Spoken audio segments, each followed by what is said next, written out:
On the edge of the Indian Ocean once lived warrior tribes who waged wars against each other. Their reputation as a fierce and strong people crossed oceans, and centuries back, they were prized by Europeans who traded precious metals for slaves. Exploring sites of history, culture, and natural beauty, I am on a quest for treasures. Treasures which tell the story of the people whose heritage are under threat. I am Linda Black, your heritage hunter.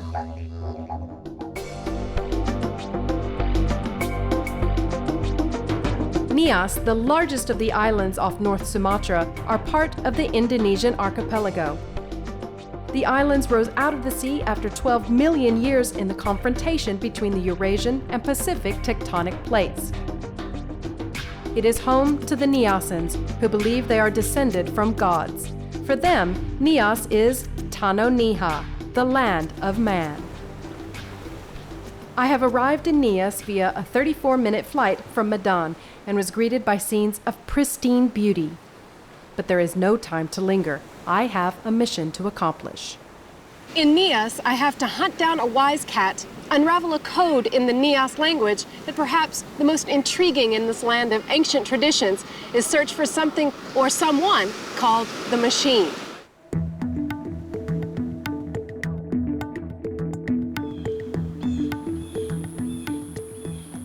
The main occupation of the Niasan warriors today is farming, but they still live in the same villages which were built like fortresses to repel enemy attacks.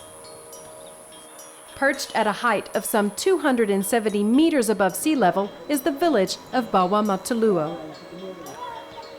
My search for the treasures of Nias Begins right here, up these stone steps.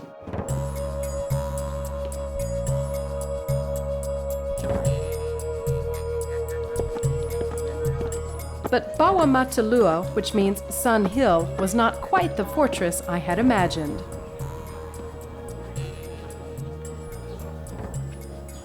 There are no traces of the sharp bamboo stakes which used to line its perimeters, stakes sharp enough to impale invaders. There was, instead, more evidence of the Niasans' lives as farmers who also plant cash crops. Now this is patchouli. And when it's green, it really doesn't have much of an aroma. This lot here is being dried. Later on, it'll be smoked, and then the essence will be drawn from it, and that's where the aroma comes from. But I need to push on for clues to my treasures. Excuse me, do you know anything about a hidden secret code in the language? Gotta keep looking. But I hit a 2-meter stone wall instead, right smack in the middle of the street. In the old days, leaping over the wall was an initiation into manhood, and in the final test, the wall would be crowned with bamboo stakes. If he succeeds, the boy becomes a warrior. It's a skill long past any practical use, but 17-year-old Ajas Bualele feels compelled to uphold the tradition. Tapi sekarang nggak bisa lagi perang untuk membunuh orang. Tapi saya senang untuk melompat karena saya bisa untuk melompat. Ajas Bualele is the poster boy of UNESCO's efforts to preserve and revitalize the Niasan heritage, of which the Oma Sebua is the showpiece. The Oma Sebua is the largest house in every village and belongs to the chief, or Siulu, who must be a nobleman. The Oma Sebua represents the Niasan perception of the cosmos. The living area is Middle Earth. The roof reflects the upper world with its window to the sky, a feature which can only be found in Nias. Buried beneath each of the pillars of the underworld, it is said lies a human skull. The Siulu of this Oma Sebua is Moarota Fau, descended from a royal family. Ini adalah mahkota, dulu terbuat dari emas. Ini khusus pakaian laki-laki atau pakaian raja. The carvings here are exquisite symbols of power and wealth, which dictates the status of the Siulu and the respect of the people he leads. The The status of the Siulu is enhanced every time he pays for animals to be sacrificed. I have learned a lot about the Oma Sebua, but made no headway on my treasures. Before I left, I was told the wise cat is some kind of carving.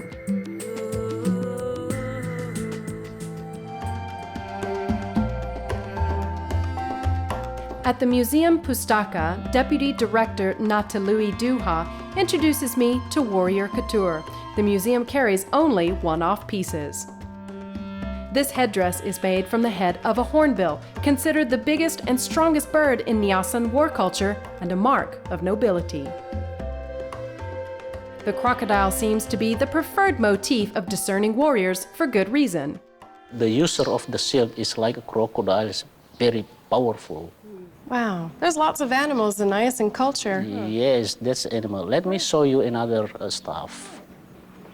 Still no cat. A clutch of animal teeth wraps around the hilt of knives. This one is crafted from fossilized shark's teeth.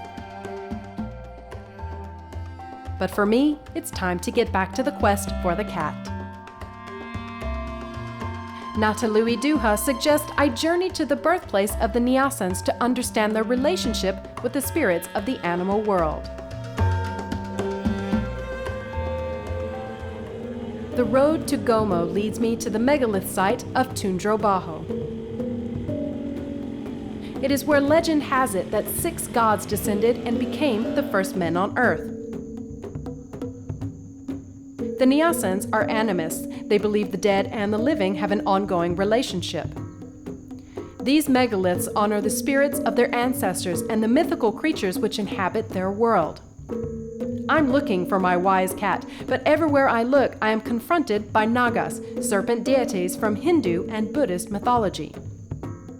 It feels spooky, and the caretaker of the site has a chilling story to share. Contoh ada anak-anak sekolah yang SMA Citra dulu mau studi tor mereka duduk di batu besar itu di Behu, ada gambar burung di atas Behu besar itu jatuh dengan sendirinya tanpa diganggu itu batu.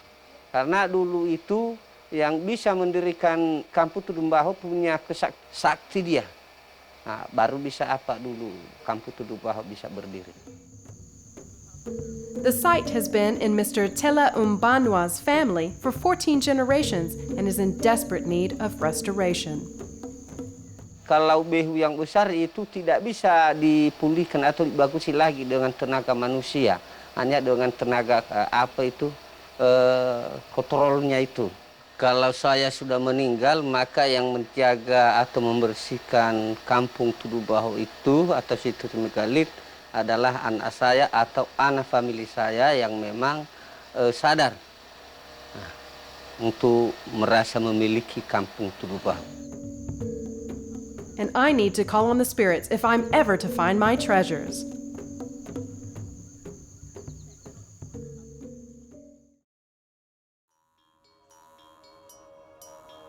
In the villages of the south, the Niasans still call on the spirits of their ancestors in their ceremonies. I am heading to the village of Onahondro, where word has it that a ceremony called the Famadaya Harimau is to take place. This has been a tricky journey so far, but I feel the presence of the wise cat drawing me closer to the Niasan ceremonies.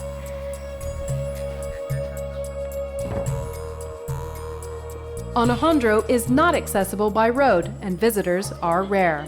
Today, there's an air of anticipation in the village.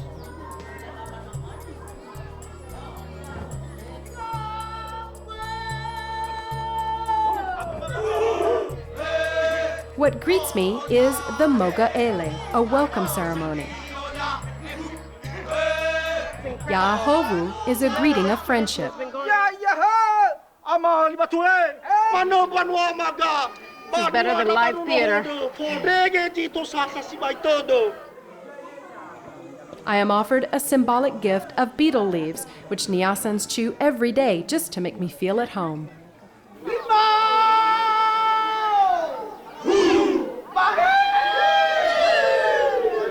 What is this? This looks like what I might have been searching for this whole time.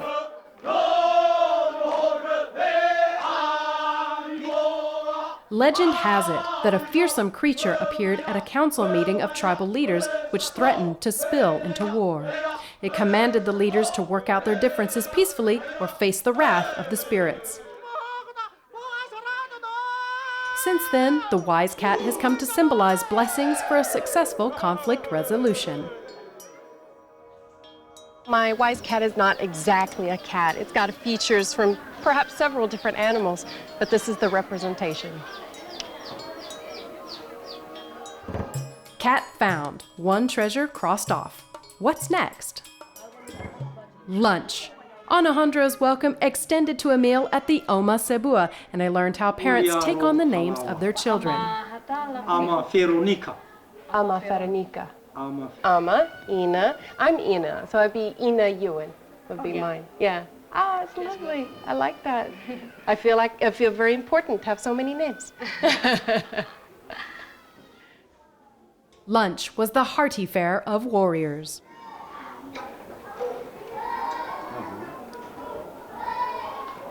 Who's like potato? I think I had before. Yeah, masih dalam labu. Ami. Enak. Yes, the sweet one is very delicious. Ah, that's his your favorite. Yeah.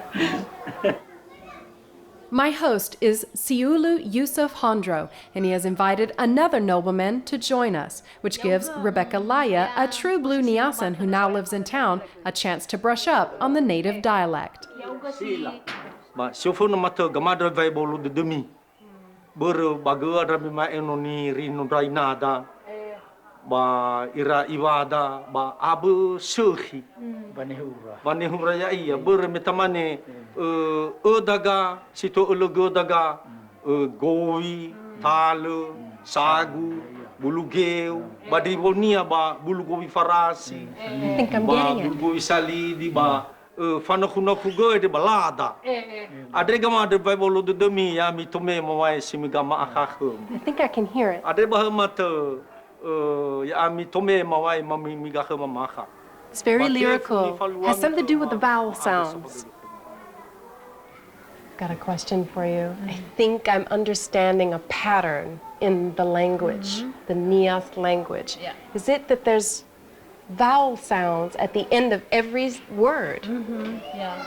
So I've got it. So it kind of connects the words together, so it makes them go like this. Yes, that's right. I did it. It was beautiful to listen to. And after a minute, when I just took a second to listen, you could hear it. Really beautiful pattern. They have a beautiful way of speaking. We have so many language, so many dialect in Nias, but the one that make us unite it is the way that we pronounce the word. So it is always ending with the vowel. And with that, I can strike out my second treasure. In the rice fields, it's the women who plant the paddy, and it is a ritual to wash off the morning's toils before they return to the village. I have come to Hilinawalu Fau to explore the waterfalls around the village, which are part of the river trail. Hopefully, it will lead to a clue on the final treasure, the machine. Maybe, just maybe, it's a huge water gusher of a waterfall.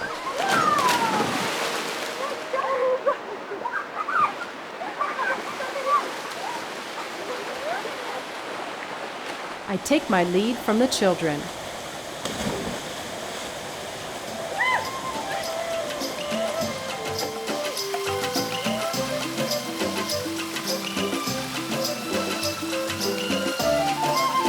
This is clearly not my last treasure, but I can't say that I'm disappointed.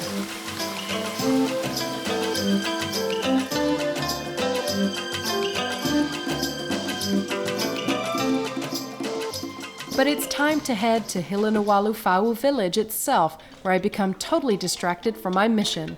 It's music to my ears.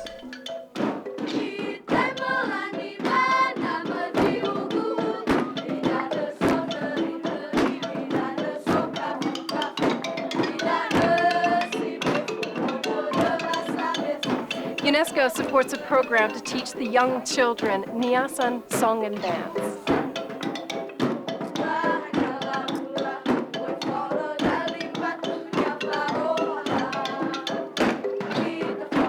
There is, in this performance, the unmistakable calypso rhythm of island cultures, which has been embraced as world music.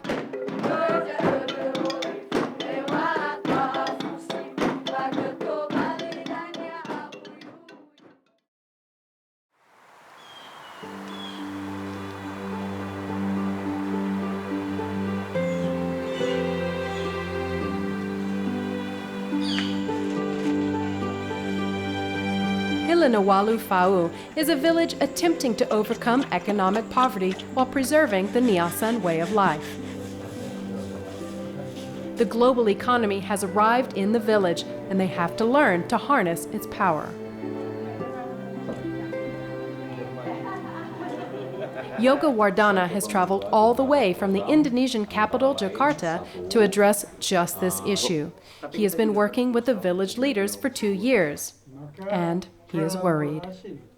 Well, actually, they're already drifting from their original culture. So they need to revitalize their own culture. Used to be, this is their religion, but we need to replace that.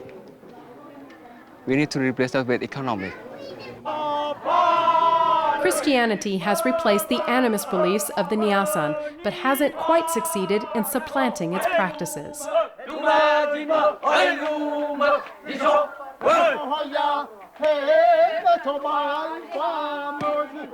Only a few Westerners have ever seen this. Very honored. So the villagers of Hilinawalu Fa'u can still invoke the warrior spirit of their ancestors in the Maluwaya, the war ceremony. Pigs must be sacrificed, and the more the better. In good times, 10 or more at one go. But these days, even one is a rarity. These warriors are out of practice, and I could hear they had missed their mark the first time around. This was not a clean kill.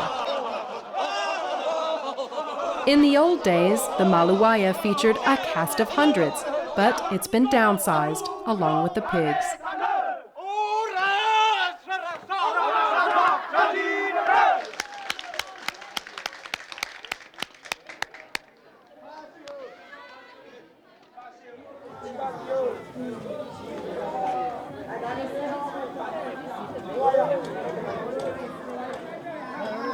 The meat distribution is symbolic of the patronage of the Si'ulu, who paid for the pigs.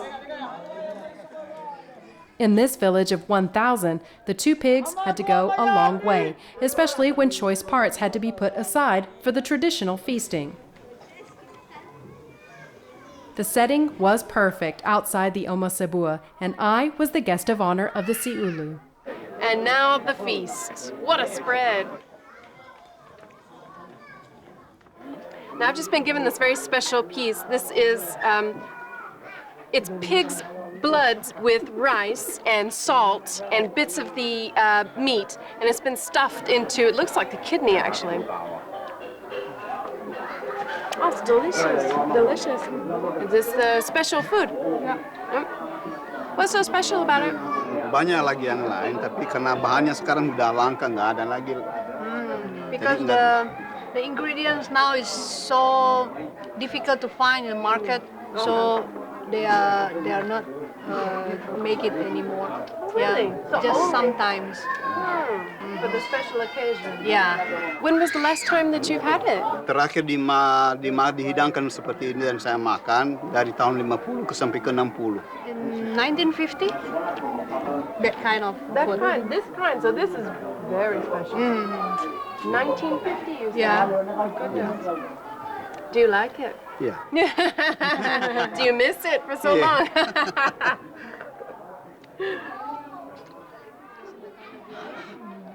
In the conviviality of the feast, I have almost lost sight of my last treasure.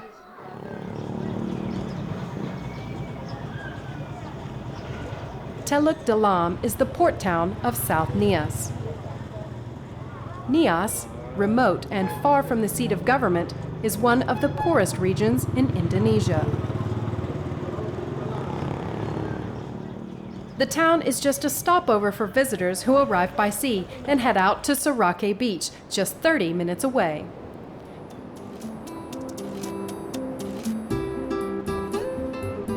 Sorake Beach was part of the hippie trail. Then, in 1975, a couple of surfer dudes discovered waves which rivaled that of Hawaii.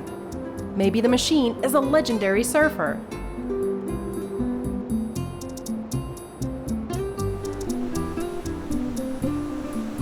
I caught a lucky break when I met local surfer Tim Wau. So the machine isn't a person. It's just name of the point break. It's there over there. And the waves was so really good. Everyone like it. Well, everyone looking forward to surfing that place because there is really fast waves, really nice fast waves. Pretty sad is that the machine doesn't work now after the earthquake. Strike 3, last treasure found, or maybe not. The combined force of the Sumatran earthquake in March 2005, so swiftly after the Asian tsunami months earlier, devastated the island.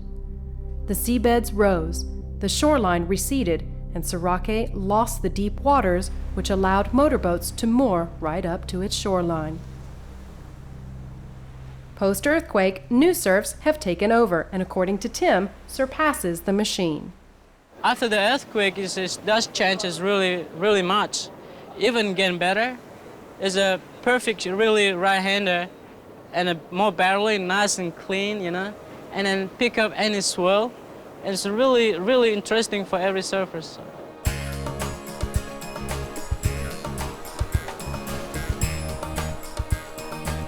In the aftermath of nature's fury, Nias is starting to pick itself up.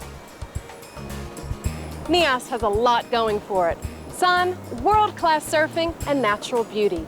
And its crowning jewel is the Niasan heritage, which seems to have faded. But with a few good breaks, it just might regain its luster.